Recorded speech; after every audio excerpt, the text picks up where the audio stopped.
kembali lagi sama gua Mr. R. Dalam video ini gua bakal menjelaskan tentang prinsip-prinsip dasar menggunakan drone sampai drone Anda siap untuk terbang. Buat teman-teman semua yang masih berniat untuk membeli drone ataupun yang sudah punya drone tapi belum berani untuk menerbangkan drone, simak videonya sampai habis, jangan di-skip karena di situ akan buat kupas semua tentang prinsip-prinsip dasar menggunakan drone. Video ini nggak akan menjelaskan bagaimana spek drone, tapi gue akan menjelaskan prinsip-prinsip penggunaan drone secara garis besar. Jadi tonton terus videonya, jangan di-skip sampai habis. Assalamualaikum warahmatullahi wabarakatuh. Welcome back to my YouTube channel. Kembali lagi dengan Mr. Raka. Di sini kita akan kembali membahas konten-konten positif. Namun sebelum kita lanjut, jangan lupa subscribe, share, like, and comment. Dan jangan lupa klik tombol lonceng untuk terus mendapatkan video-video terbaru dari Mr. Raka. Bye-bye.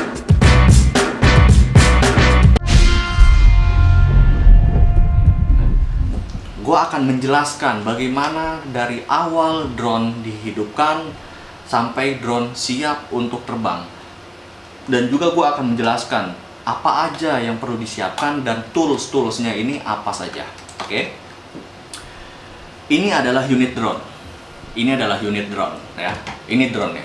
Ini adalah kameranya ya, kameranya ini. Oke. Nah, ini adalah drone-nya. Drone MJX Meo 4 ini bisa dilipat ya. Bisa dilipat, ya bisa dimasukin ke tas seperti ini ya. Ini MJX nya, drone nya, unit drone. Lalu tentunya juga ada remote. Nah, di sini dia, ini adalah nyawa dari sebuah drone. Jadi kemampuan teman-teman semua akan diasah di atas remote ini untuk menerbangkan drone dengan aman dan benar. Oke, yang pertama, ketika kita ingin menggunakan drone, kita harus memastikan kondisi baterai drone full. Karena standar terbang drone adalah 15 menit, 10-15 menit. Drone sebesar apapun, rata-rata drone dapat terbang di waktu 10-15 menit. Ini adalah penampakan dari baterai, ya, baterai dari MJX Meo 4, ya. Ini dia tanpa baterai. Nah, baterainya kita masukin di sini ya, lalu kita dorong sampai klik. Oke ya, ini baterai, pastikan baterainya penuh. Buat teman-teman jangan kaget, untuk baterai drone pengecasannya bisa memakan waktu yang cukup lama, 3-4 jam, dan hanya dipergunakan dalam waktu 10-15 menit. Hampir semua drone semuanya seperti itu. Di sini gue akan menjelaskan prinsip-prinsip dasar drone yang hampir semuanya sama, gitu. Itu dia. Semua drone memiliki kapasitas baterai yang berbeda, tapi waktu pengecasannya hampir sama, di range waktu 3-4 jam, dan bisa dipergunakan dalam waktu yang hampir semuanya sama, 10-15 menit. Untuk MJX Meo 4 ini maksimal, gue pernah make ya, maksimal di atas standby bisa di angka 14 menit, nggak pernah bisa sampai 15 menit gitu ya. Lalu di sini ada remote. Ini adalah nyawa dari sebuah drone, dan di sini juga keterampilan teman-teman semua sebagai pilot ya, pilot sebuah pesawat drone akan dilatih di sini, akan dibuktikan di atas remote ini. Oke, ini adalah remote-nya, dan remote ini dimotori oleh 2 buah baterai ya. 2 buah baterai ya, baterainya seperti ini ya. Ini dia 2 buah baterai. Oke, dimotori oleh 2 buah baterai. Lalu ini ada handle ya. Ini handle mah handle biasa. Dan ini bukan antena. Khusus MJX Meo 4 nggak punya antena. Ini sebenarnya bukan antena. Ini bukan antena ya. Tapi rata-rata remote drone semuanya memiliki antena, tapi untuk MJX Meo 4 ini bukan antena ya. Lalu di sini ada tempat untuk stick holder ya, holder untuk menaruh sebuah smartphone Anda ya, untuk dikonekkan ke sini, ke drone-nya. Oke, di sini banyak sekali tools, banyak sekali tombol-tombol yang perlu Anda pahami ya. Yang pertama saya akan membahas di sini ada tombol on off. Pasti di semua remote drone ada tombol on off. Ada tombol on off. Ini tombol on off. Ya. Nih tombol on off-nya kalau di MJX Meo 4 ini dia. Ya, kalau kita nyalakan, nah dia akan nyala. Digeser nyalainnya, oke? Ini mati, kita nyalain lagi. Ya. Oke. Tapi tidak semua drone memiliki tombol on off di unit drone-nya. Gitu. Saya punya koleksi MJX Bugs 5. Dia tidak memiliki tombol on off. Dia kalau mau matiin unit drone-nya harus dicabut baterainya. Tapi di MJX Meo 4 ini upgrade-nya sudah memiliki tombol on off. Ini dia tengah-tengah ini. Kalau kita pencet, tahan, nah dia akan bunyi, dia akan berfungsi, nyala. Di remote ini banyak sekali tools-toolsnya, ya. Yang pertama kita bahas dari sebelah kiri. Ini di sini, nih sebelah kiri sini, ya, sebelah sini. Ini ada tombol yang gambarnya kamera. Ini dia berfungsi sebagai sudah pasti secara logika dia untuk memoto ya. Nah, di sini sudah ada gambar untuk foto. Ya, tapi fungsinya ada dua fungsi. Ketika teman-teman mau foto, teman-teman cukup sekali ketik, klik, dia akan foto. Gitu. Klik, dia akan foto. Tapi kalau teman-teman mau nge-recording video daripada drone ini, teman-teman harus tahan beberapa detik. Tuh, 2, 3, dia akan nge-record. Dan di sini akan ada bacaannya, REC, record, ya. Nah, gitu, ada dua fungsinya. Sekali klik akan nge-shoot foto, dan kalau ditahan 3 detik, dia akan nge-recording. Oke, dari kamera drone-nya. Oke ya, ini sudah paham ya. Oke, lalu di sini ada tombol warna merah. Nih, tombol warna merah kunci, ya. Ini banyak banyak orang mengartikan. Kalau saya mengartikan ini sebagai start engine. Start engine atau lock GPS. Oke. Jadi begitu drone ini siap untuk terbang, teman-teman yang paling pertama dipencet tombol di remote adalah ini. Ya, start engine atau lock GPS. Ya. Drone ada yang menggunakan GPS, ada yang tidak. Saran saya buat teman-teman yang ingin membeli drone, beli yang sudah pakai GPS. Karena apa? Itu sangat membantu sekali buat teman-teman, apalagi formula. Ya, karena hampir rata-rata semua drone yang sudah memiliki GPS, dia memiliki fitur return to home.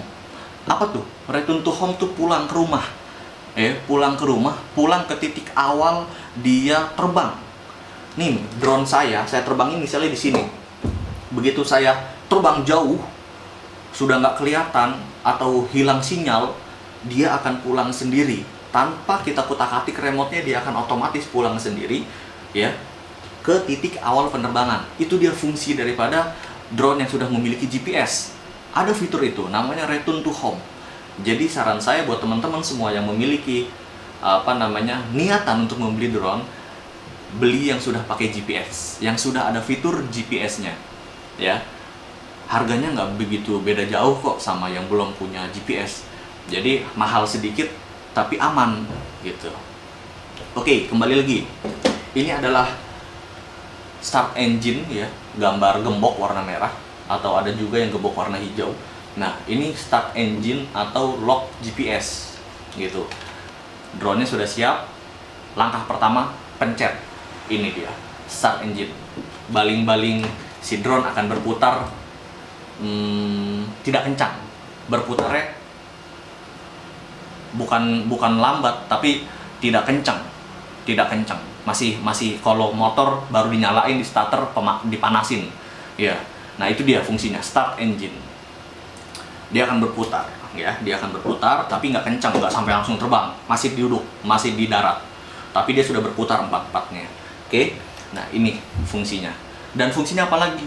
Fungsinya juga untuk mematikan paksa engine atau mematikan paksa dinamo atau baling-baling, ya. Nah, ini yang perlu dipahami. Ketika drone ada di atas, jangan pernah sekali-kali pencet start engine atau lock GPS ini, gitu. Karena sangat fatal. Ini fungsinya juga dapat mematikan mesin, gitu, ya. Jadi ketika kondisi darurat atau misalnya apapun kondisinya sebenarnya ini tidak disarankan untuk dipencet. Ya, ini hanya berfungsi untuk melock GPS ataupun untuk start engine. Ketika drone sudah siap, start engine-nya, dia akan berputar. Baling-balingnya akan berputar, tetapi tidak hard, tidak kencang. Hanya sebagai pemanasan. Tombol ini juga difungsikan sebagai lock GPS. Apa sih lock GPS? Nah, di drone yang sudah memiliki GPS, ya, dia ada yang namanya lock GPS. Kalau kita lihat di layar remote ada angka 0, nah itu adalah angka untuk melihat sinyal daripada GPS yang datang ke drone kita. Oke, ini 0, berarti nggak ada sinyal yang masuk. Ya, sebagai ilmu, sebagai pengetahuan, teman-teman yang ingin menerbangkan drone, jangan pernah lakukan penerbangan sebelum angka GPS-nya lebih dari 7. Ya, minimal 7 lah. 7. Ini kan 0. Kalau misalnya sudah 7, saya sih oke, saya terbangkan. Tapi kalau sebelum dari 7, saya tidak rekomen. Kenapa? Karena belum cukup kuat menurut saya sinyal yang masuk ke GPS. Khawatir ketika nanti kita return to home atau hilang sinyal, ya, drone tidak akan kembali ke titik awal, melainkan meleset. Misalnya kita naruh drone-nya di sini, nerbanginya di sini. Nggak taunya dia pas return to home, ya, dia turunnya di sini, gitu. Nggak akan pas di titik awal. Nah, itu dia fungsinya. Kenapa sinyal GPS harus di atas 7? Fungsinya itu untuk mengakuratkan titik pulang si drone di titik awal. Ya. Nah, ini adalah lock GPS. Ketika GPS sudah di 7 atau di atas 7, langsung pencet ini. Kenapa? Karena sekali Anda pencet ini, GPS ini akan berubah-berubah. 7, 5, 4, kadang di 12, kadang di 20, gitu kan. Jadi begitu dia sudah di angka 7, ya, sudah di angka 7 atau lebih, langsung aja dipencet. Tek, klik, pencet, ya. Dia akan ngelock GPS-nya di angka 7 misalnya. Tadi sudah 7 langsung pencet, berarti ngelock di angka 7, aman. Ya, aman. Dan dia akan langsung sekaligus pun start engine. Dia akan muter baling-balingnya. Dengan apa? Dengan tidak kencang, ya. Dia masih pemanasan gitu. Oke, itu dia fungsinya. Lalu di sampingnya di sini ada tombol apa nih? GPS ya, kelihatan tuh ya, kayak maps ya. Nah, di sini dia adalah fungsi yang tadi saya sampaikan, return to home. Return to home tuh bisa manual, bisa otomatis. Gimana pas otomatis? Pas otomatis, return to home berfungsi ketika sinyal drone hilang. Sinyal drone hilang maksudnya antara remote dan drone tidak connect, gitu. Kadangkala drone akan terbawa angin, misalnya. Drone yang belum brushless, rentan terbawa angin di atas. Nah, fungsi daripada GPS ini adalah salah satunya itu. Ketika drone terbawa angin dan putus sinyal dari remote kita, drone secara otomatis akan pulang ke titik awal. Secara otomatis akan pulang ke titik awal. Dengan daya dan upaya si drone, dia akan melawan angin sekuat apapun untuk kembali ke titik awal. Itu fungsinya GPS. Dan itu fungsinya lock GPS ini.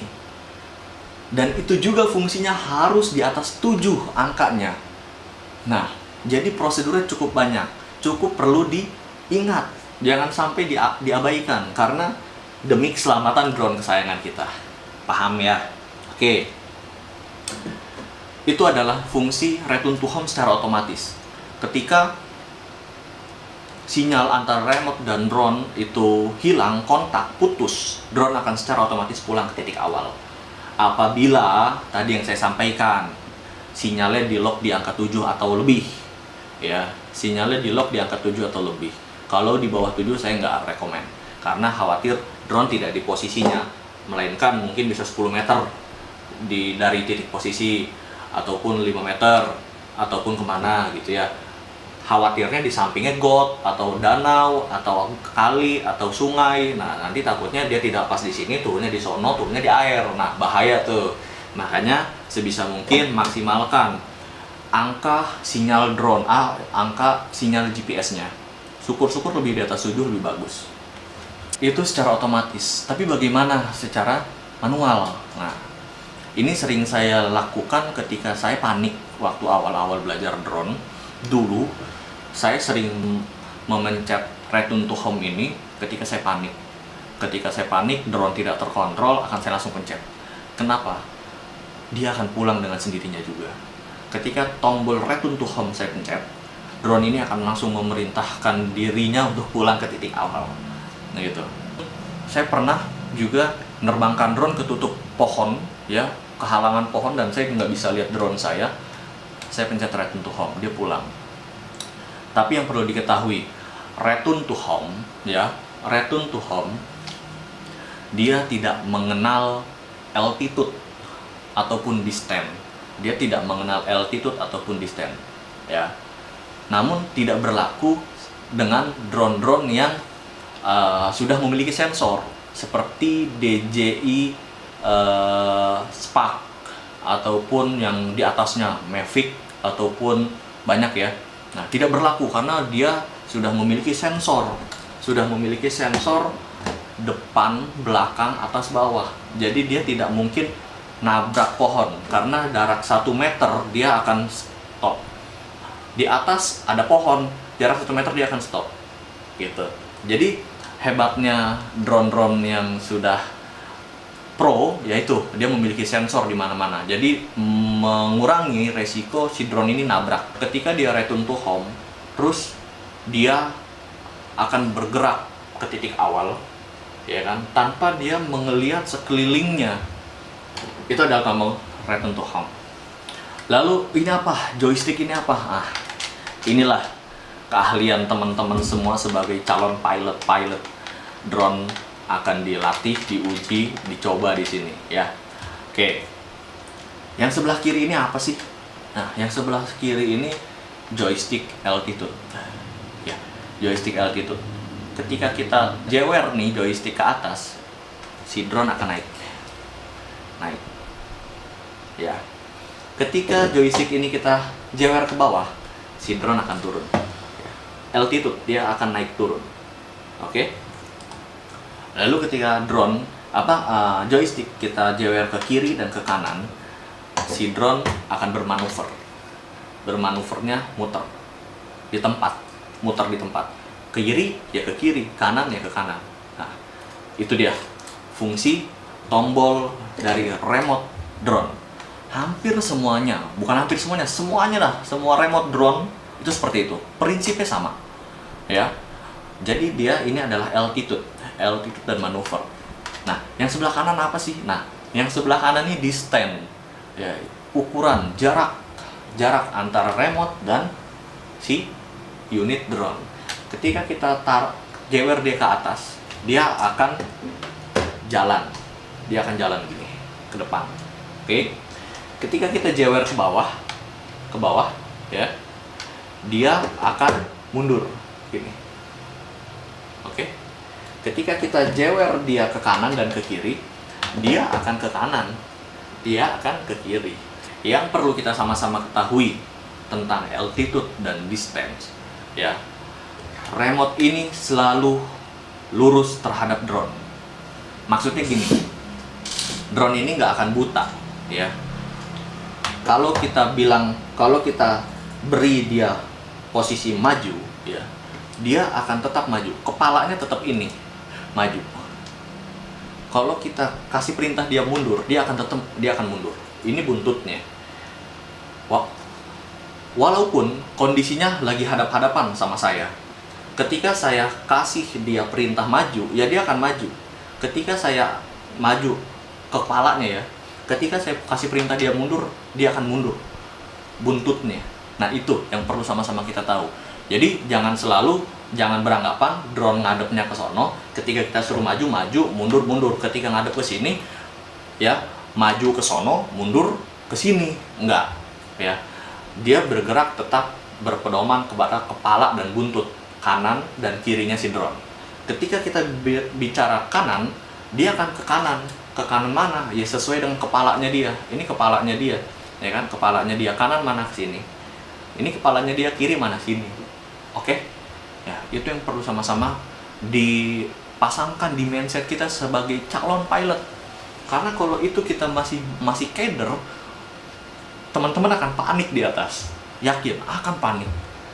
Itu ya. Karena drone ini nggak kayak remote control. Ketika drone terbang, lawannya angin, bukan remote control. Ketika kita majuin gini ya. Ketika kita lepas, drone itu nggak akan langsung diem kayak mobil remote. Dia pasti akan terbawa angin dulu. Kita lepas nih, kan terbang, kita lepas remote-nya, tetap masih jalan pelan, gitu. Masih ngayun lah gitu. Nah, itu yang perlu feeling yang perlu kita bangun sebagai calon-calon pilot drone. Oke. Untuk drone yang sudah memiliki GPS, dia pasti memiliki tombol GPS. Tombol on atau off GPS. Pada MJX-4 ini, tombol on off GPS-nya ada di sebelah kanan. Nih. Ya. Ini dia.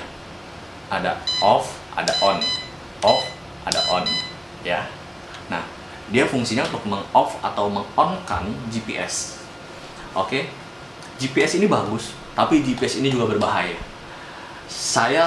Kenapa saya ngomong gitu? Karena saya memiliki pengalaman yang buruk tentang GPS. Ya. Suatu ketika saya menerbangkan drone dengan lokasi yang dikelilingi oleh menara-menara ada sutet, terusnya ada juga menara-menara informasi ya, seperti provider kartu gitu kan. Ada yang lambang putih, ada yang lambang oranye ya kan. Banyak. Nah, suatu ketika saya terbangkan menggunakan fitur GPS. Apa yang terjadi? Drone saya tertarik oleh salah satu menara tersebut. Dengan kecepatan tinggi, drone saya benar-benar menuju ke menara tersebut. Di saat itu, GPS langsung saya matikan secara mendadak. Saya matikan GPS, terus terputus lah ya, koneksi GPS terhadap drone saya terputus. Akhirnya, drone saya anteng. Hanya bergerak sedikit-sedikit saja, terbawa ombak angin. Nah, dari situ, saya beranikan diri lagi untuk menyalakan GPS. Langsung, drone saya kabur lagi. Tertarik sama sinyal tersebut. Saya matiin lagi. Akhirnya saya turunkan dengan tidak menggunakan return to home. Saya turunkan dengan cara manual. Oke, itu GPS. Makanya dia ada fungsi on off GPS. Karena GPS itu bagus, tapi juga dapat mencelakakan juga. Oke. Ini ada seperti scroll lock ya. Ya, scroll lock ini ya, bisa ke kanan, bisa ke kiri nih. Oke ya. Nah, ini fungsinya apa? Untuk menaik turunkan kamera. Oke. Kamera drone nih di depan sini, ini bisa naik ya, bisa turun. Itu dia bagusnya MJX-4 itu. Ya, kameranya 180 derajat. Ya, bisa ke atas, bisa ke bawah. Kalau yang MJX Bugs 5 saya, ya, dia kameranya di bawah. Cuman bisa 90 derajat lurus sama ke bawah. Gini doang, 90 derajat. Ada tombol yang ada panah atas dan bawah. Ya, ini adalah tombol auto take off dan landing. Kenapa? Karena fungsinya memang untuk auto take off dan landing gitu. Ya. Jadi fungsi dari tombol ini adalah ya, ketika start engine kita pencet, si baling-baling ini akan berputar dengan pelan. Berputar pemanasan ya. Lalu kita pencet tombol ini. Auto take off dan landing, kita pencet. Si drone akan secara otomatis akan mengangkat. Baling-baling otomatis akan kencang pat-patnya dan dia akan mengangkat kurang lebih 1 meter sampai 1,5 meter dari lantai atau dari permukaan tanah. Dia akan mengangkat dan stabil. Kalau saya selalu membiasakan, saya diamkan sementara drone saya beberapa detik untuk melihat kondisi si drone. Apakah stabil atau tidak? Apakah tiupan angin kencang atau tidak? Ketika semuanya sudah terasa aman, baru saya menggunakan joystick altitude saya di sebelah kiri saya, ya, ke atas untuk menambah altitude, ketinggian si drone saya. Baru setelah itu saya menggunakan joystick di stand, ataupun saya sering juga menggunakan kombinasi remote daripada pesawat drone ini. Juga dia tidak hanya melayani satu perintah, namun dia bisa semua perintah dilakukan dalam satu waktu. Artinya bisa kombinasi, naik sambil belok bisa, ya, atau dia manuver sambil kita mundurin bisa. Jadi joystick ini dapat melaksanakan namanya perintah dalam satu waktu dengan bersama-sama. Lalu fungsinya dari tombol ini juga adalah ketika kita ingin menurunkan secara manual, ketika sudah di angka 1 meter kurang lebih si drone dari tanah ya, agar lebih aman kita menggunakan auto take off atau auto landing. Tombol ini kita pencet, klik, dia akan sangat-sangat halus turun ke bawah. Sangat-sangat akan halus turun ke bawah tanpa ngebanting gitu. Terkadang kalau kita yang menurunkan ke lantai, bisa saja kita menurunkan dengan joystick altitude ini, kita turunkan ke bawah. Terkadang kita tidak bisa sehalus auto take off atau landing ini. Kadang akan terjadi benturan kencang, jeder, jeder, jeder, jeder, yang mengkhawatirkan kerusakan di drone ini. Masih ada satu tombol lagi di MJX Meo 4 ini, masih ada satu tombol lagi di sebelah kanan ya. Ini adalah tombol pemindah kecepatan. MJX Meo 4 ini sangat istimewa menurut saya. Untuk ukuran drone semi pro, dia memiliki dua kecepatan, yaitu kecepatan low dan high ya. Ketika kita pencet sekali, klik ya, dia akan merubah kecepatan. Tadi kita dari low, kita pencet klik, dia akan menjadi high. Kita pencet lagi klik, dia akan menjadi low kembali. Lalu ketika kita pencet lama, 3 detik, tik, tik, tik, nah dia akan menyalakan lampu di bawah drone. Nah, di bawah drone MJX Meo 4 ini ada 2 buah lampu, dan kalau yang atas ini adalah sonar ya, adalah sonar. Jadi untuk menjaga dia tidak jatuh secara otomatis gitu. Ketika dia terbang dalam kondisi 1 meter, lalu kita taruh tangan kita di bawahnya dia, di bawah sonar, dia akan secara otomatis naik lagi 1 meter dari atas tangan kita. Itu salah satu fitur yang ada di MJX Meo 4 ini ya. Nah, dia punya lampu. Fungsinya apa? Untuk guidance kita ketika kita bermain drone di malam hari. Karena di malam hari nggak kelihatan drone-nya di atas. Kita cuma bisa ngeliat lampunya aja. Oke, mungkin cukup video yang akan saya bagikan pada kesempatan ini. Saya tidak akan menggunakan drone saya untuk terbang pada video ini ya. Di video selanjutnya baru saya akan menerbangkan video saya dengan teori-teori yang sudah saya sampaikan di dalam video ini. Jadi jangan lupa diklik loncengnya agar ketika besok saya membuat video lagi dalam rangka menerbangkan drone MJX Meo 4 saya, dari teori-teori yang tadi sudah saya sampaikan, ada notifikasi ke YouTube teman-teman semua. Teman-teman semua tahu saya mengupload sebuah video kembali. Oke, jadi jangan lupa diklik loncengnya di bawah. Oke, mungkin dari saya cukup sekian. Terima kasih, bye-bye.